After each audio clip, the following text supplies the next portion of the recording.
Iran மீண்டும் ஒரு அமெரிக்க நட்பு நாட்டை தாக்கியிருக்கிறது. சமீபத்திய மோதலில் குவைத்தின் அகமது அல் ஜாபர் விமான தளத்தின் மீது ஜூலை 31 அன்று புதிய தாக்குதலை நடத்தியதாக ஈரானிய ராணுவம் தெரிவித்தது. ஒரு அறிக்கையில் ஆபரேஷன் சைகே அல்லது தண்டர்போர்ட் நடவடிக்கையின் 27வது கட்டத்தின் போது ஈரானின் தற்கொலை ட்ரோன்கள் தளத்தில் இருந்த போர் விமான தங்குமிடங்கள், செயற்கைக்கோள் தகவல் தொடர்பு அமைப்புகள் மற்றும் ராணுவ உபகரண களஞ்சியங்களை தாக்கியதாக தெரிவித்திருக்கிறது. குவைத் என்பது நிலப்பரப்பு ரீதியாக ஈரானுக்கு மிக அருகில் உள்ள வளைகுடா நாடாகும் மற்றும் இப்பிராந்தியத்தில் ஐக்கிய நாடுகளின் மிக முக்கியமான ராணுவ தளவாட மையங்களில் ஒன்றாக குவைத் செயற்பட்டு வருகிறது. இந்த சிறிய வளைகுடா எமிரேட் ஆயிரக்கணக்கான அமெரிக்க துருப்புக்கள், ஆப்ரஹாம்ஸ் போர் டாங்கிகள், கனரக பீரங்கிகள் மற்றும் மத்திய கிழக்கு முழுவதும் அமெரிக்க ராணுவ நடவடிக்கைகளுக்கு உதவும் முக்கிய தளவாட உட்கட்டமைப்புகளை கொண்டிருக்கிறது என்பது குறிப்பிடத்தக்கது. ஆயினும் கூட பாரிய அமெரிக்க ராணுவ இருப்பு இருந்த போதிலும் விரிவடைந்து வரும் மோதலுக்கு குவைத் இப்போது தன்னை பாரிய அளவில் வெளிப்படுத்திக் கொள்வதை காண முடிகிறது. பல தசாப்தங்களாக அமெரிக்க ராணுவ இருப்பு குவைத்தின் இறுதி பாதுகாப்பு உத்தரவாதமாக கருதப்பட்டு வந்தது.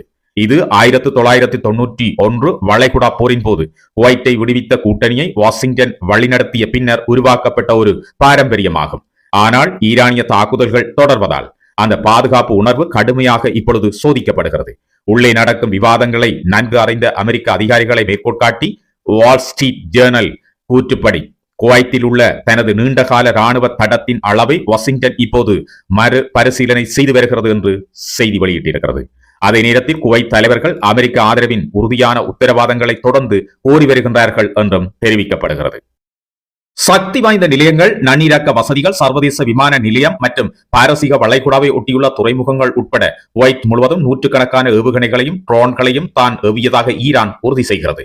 ஹார்மோஸ் நீரிணையின் தடை குவைத்தின் எண்ணெய் ஏற்றுமதியை முழுமையாக நிறுத்தியிருக்கிறது என்றும், தினசரி கிட்டத்தட்ட 2 மில்லியன் பீப்பாய்கள் ஏற்றுமதி செய்யப்படுகின்றது என்றும் தெஹ்ரான் கூறுகிறது. இது சர்வதேச சந்தைகளில் இருந்து உலகளாவிய தினசரி எண்ணெய் விநியோகத்தில் அனளவாக 2% அகற்றும் அதே வேளையில் நாட்டின் முதன்மை வருமான ஆதாரத்தையும் இப்பொழுது ஈரான் துண்டித்திருக்கிறது என்று சொல்லப்படுகிறது.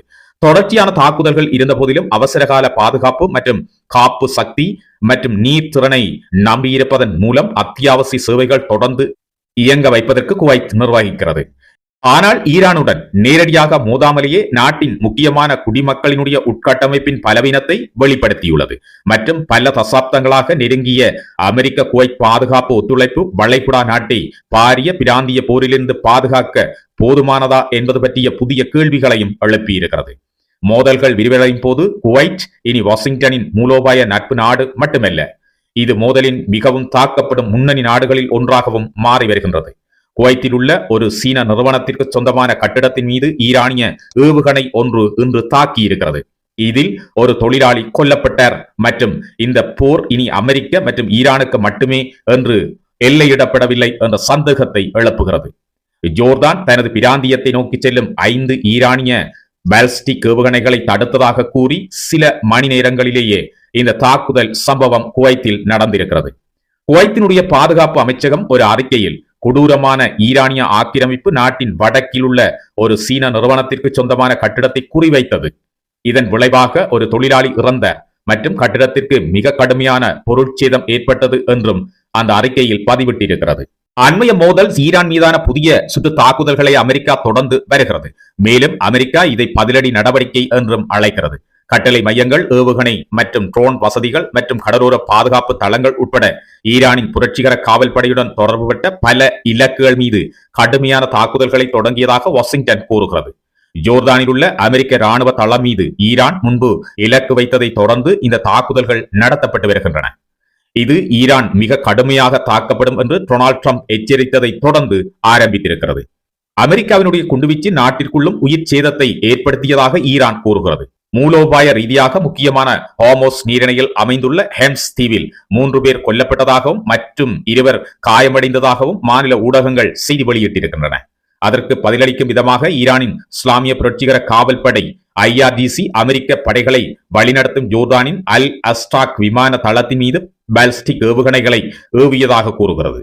ஈரானின் பாஸ் செய்தி நிறுவனம் வெளியிட்ட அறிக்கையின்படி அமெரிக்க F-35 போர் விமானங்களுக்கு பயன்படுத்தப்படும் ஒரு விமான ஹேங்கர் மற்றும் பராமரிப்பு நிலையத்தை ஈரானின் ஏவுகணை தாக்கியது. இந்த தாக்குதல் 3 F-35 விமானங்களை முற்றிலுமாக அழித்து விட்டதாகவும் மேலும் 3 விமானங்களுக்கு கடுமையான சேதத்தை ஏற்படுத்தியதாகவும் IRGC கூறுகிறது. மேலும் அமெரிக்காவோ அல்லது ஜோர்தானோ விமான தளத்திற்கோ அல்லது விமானத்திற்கோ எந்த சேதத்தையும் இன்னும் உறுதிப்படுத்தவில்லை. மோதல் இப்போது பரந்த மத்திய கிழக்கு பகுதியை பரவி வருகிறது. குவைத்தில் நடந்த தாக்குதல் மற்றும் ஜோர்தான் மீது ஏவுகணை இடைமறைப்புகள் தவிர எகிப்திய துறைமுகத்தில் ஒரு பாரிய அமெரிக்க கப்பலுக்கு ட்ரோன்கள் தீ வைத்துள்ளதாக கூறப்படுகிறது. இக்கப்பலில் பற்றிய தீ அருகில் நின்ற மற்றொரு மிகப்பெரிய எரிவாயு கப்பலையும் எரித்து சாம்பலாக்கி இருக்கிறது. அதே நேரத்தில் ஈராக் நாட்டில் உள்ள ஈரான் ஆதரவு பெற்ற போராளிகளும் தனது பிரதேசத்துக்கு எதிராக தாக்குதல்களை நடத்தியதாக சவுதி அரேபியா கூறுகிறது. புதிதாக ஆரம்பிக்கப்பட்ட சண்டை நடக்கின்ற போதிலும் ராஜதந்திர முயற்சிகள் முழுமையாக சரிந்து விடவில்லை என்றும் அமெரிக்கா கூறுகின்றது. வாஷிங்டனுக்கும் தெஹ்ரானுக்கும் இடையே முந்தைய இடைக்கால ஒப்பந்தத்திற்கு ஏற்பாடு செய்ய உதவிய பாகிஸ்தான் குறிப்பாக ஹோர்முஸ் நீரிணையை சுற்றியுள்ள பதட்டங்களை குறைப்பதற்கும் மோதல் மேலும் தீவிரமடைவதை தடுப்பதற்கும் பேச்சுவார்த்தைகள் இன்னும் நடந்து வருவதாக கூறுகிறது. ஆனால் பல நாடுகளை நோக்கி ஏவுகணைகள் பறப்பதாலும் இப்போது ஒரு சீன நிறுவனம் குறுக்கு வழியில் சிக்கியுள்ளதாலும் இந்த மோதல் பாரிய முறையில் பிராந்திய மோதலாக மாறி வருவதாகவும் மத்திய கிழக்கின் பல வருடங்களில் மிகவும் ஆபத்தான மோதல்களில் ஒன்றாக அதிக நாடுகளை சிக்க வைப்பதாகவும் கவலைகள் அதிகரித்துள்ளன. ஐரோப்பிய போர் விமானங்கள் மத்திய கிழக்கில் உள்ள அமெரிக்க படைகளுடன் இணைந்துள்ளதாகவும் ஈரானிய ஊடகங்கள் செய்தி வெளியிட்டிருக்கின்றன. அமெரிக்க படைகளை வழிநடத்தும் மற்றும் வைத்திருக்கின்ற அரபு நாடுகளை ஈரான் அடித்து வருவதால் பல ஜெர்மன் மற்றும் பிரெஞ்சு போர் விமானங்கள் ஜோர்தானை நோக்கி செல்வதாக அரசுடன் இணைந்த ஃபாஸ் செய்தி நிறுவனம் செய்தி வெளியிட்டிருக்கிறது. ஃபாஸ் ஏர் வழிநடத்தும் தரவை மேற்கோள் காட்டி ஏவுகணைகளை இடைமறிக்க அமெரிக்கா தவறியதை தொடர்ந்து ஜெர்மன் மற்றும் பிரெஞ்சு ராணுவ விமானங்கள் வாஷிங்டனின் உதவிக்கு வந்ததாகவும் ஏவுகணைகளை இடைமறிக்க ஜோர்தானில் உள்ள அமெரிக்க தளங்களை நோக்கி சென்றதாகவும் கூறியது. நேற்று மட்டும் ஜோர்தான் இருமுறை ஈரானால் தாக்கப்பட்டிருக்கிறது. இது ஈரானுக்கும் அமெரிக்காவுக்கும் இடையிலான சண்டையில் தற்காலிக போர் இடைநிறுத்தத்தின் முடிவை குறைக்கிறது. இதனிடையே ஜோர்தானிய வான் பரப்புக்குள் நுழைந்த 5 ஈரானிய ஏவுகணைகளை தடுத்து அழித்துள்ளதாக ஜோர்தானின் ஆயுத படைகள் தெரிவிக்கின்றன. உயிர் சேதம் எதுவும் இல்லை என்றும் அதிகாரிகள் கூறுகின்றனர். ஆனால் ராணுவம் அதன் மிக உயர்ந்த எச்சரிக்கை நிலையில் உள்ளது என்று கூறி வருகிறது. ஒரு நாளுக்கு முன்பு ஈரானில் இருந்து ஏவப்பட்ட 5 ஏவுகணைகளை சுட்டு வீழ்த்தியதாகவும் ஜோர்தான் கூறுகிறது.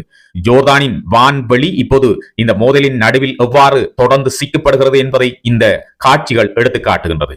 ஈரானின் ஃபாஸ் செய்தி நிறுவனம் இஸ்லாமிய புரட்சிகர காவல்படை அல்லது IRGC-யை மேற்கோள் காட்டி சர்வ வல்லமையுள்ள கடவுளின் உதவியுடன் ஆக்கிரமிப்பாளர் என்று தண்டிக்கப்படுவார் என்று செய்தி வெளியிட்டிருக்கிறது.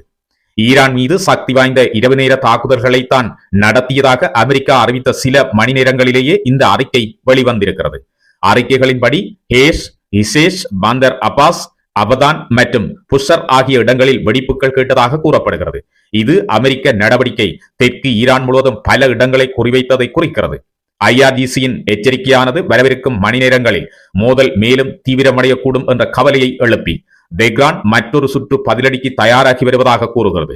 அமெரிக்கா மற்றும் ஈரானிய படைகளுக்கு இடையேயான தாக்குதல்கள் மற்றும் எதிர் தாக்குதல்கள் தொடர்வதால் ஜோர்தான் போன்ற பிராந்திய நாடுகள் இப்போது தொடர்ந்து ஏவுகணைகளை இடைமறிக்க வேண்டிய இக்கட்டுக்குள் உள்ளன. ஐரோப்பிய படைகள் ஈரான் போரில் தங்கள் ஈடுபாட்டை அதிகரிப்பதாக இப்போது தெரிகிறது. குவைத்தில் ஒரு கொடிய தாக்குதல் நடந்திருக்கிறது. மேலும் உலகின் மிக முக்கியமான கடல் வழிகளில் ஒன்றை சுற்றியுள்ள பதட்டங்கள் தொடர்ந்தும் அதிகரித்து வருகின்றன.